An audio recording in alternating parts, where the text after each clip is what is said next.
Hello everybody, Claudio here. Today I will show how to make your own switch. You may wonder why one would want to make a switch when there are so many available on the market. Well, there are some cases when you actually may want one. Say you need a switch that fit within certain dimensions or have a specific shape or need a waterproof sealed switch. When I made a steam blower for cleaning or just blowing a stream of steam, I realized that the switch had to be not only waterproof but also steam-proof, in other words, perfectly sealed. And as long as the switch can be a simple push button, it is not too difficult to make one. So I share here how I've made mine, which method succeeded and the method that failed.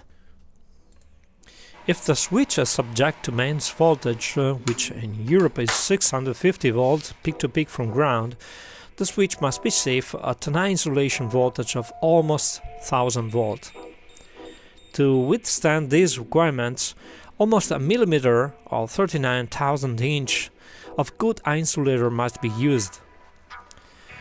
Silicon cork, also known as silicon rubber, is flexible, and provided it is of a good quality, it is also heat resistant, typically withstands under 50 Celsius or 302 Fahrenheit, and a very good insulator around 22 kV per millimeter. My first try was a sleeve made of cotton fabric spread with silicon rubber, wrapped around a die made of wax. The result was a pretty strong product, but too thick and bad-shaped to be useful for the job. Well, the idea can be repurposed for other kind of applications, such as making a protection sleeve for a machine tool. The second try led to something usable. To make the contacts, I've cut a couple of stripes from a brass shim. Brass is a good solution because its flexibility, good electrical conductibility and self-passivation that limit corrosion. The point of contact can be optionally coated with tin to reduce the wear caused by sparks and oxidation. Also, as an alternative source for contacts, a relay can be always cannibalized. From a 0.2 mm shim foil made of brass, I've cut to measure the contact leads and spring, and the end spring is wrapped to increase the flexibility of the point of contact. After soldering the terminal wires, the contacts are glued with epoxy around a substrate cut from a copper-clad board. I used a PCB scrap for this job.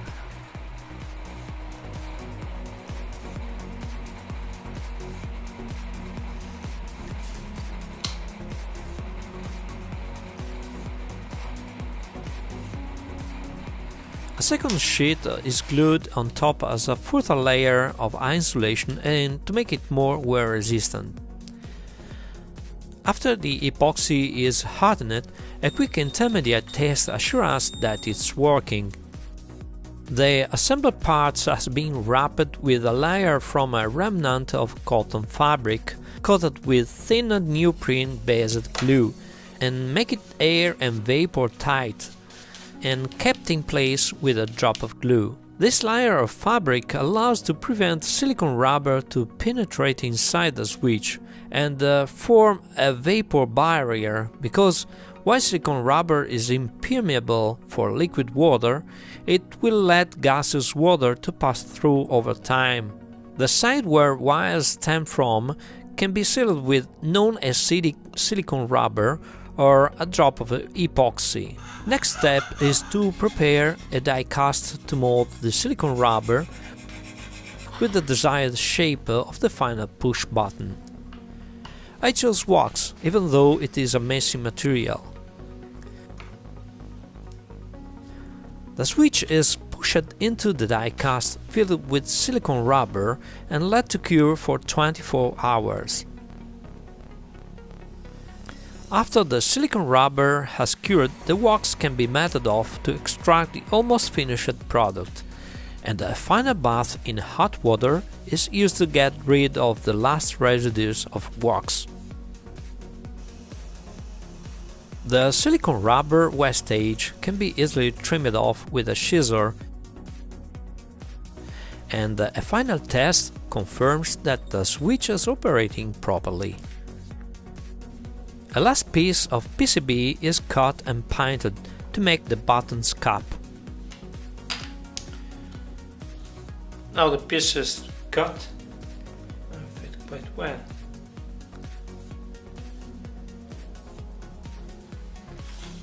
The cap is glued with silicone rubber to the top of the push button, and it is the final touch of the finished product.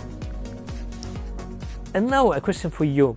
Is making your own switch a weird idea? What do you think about?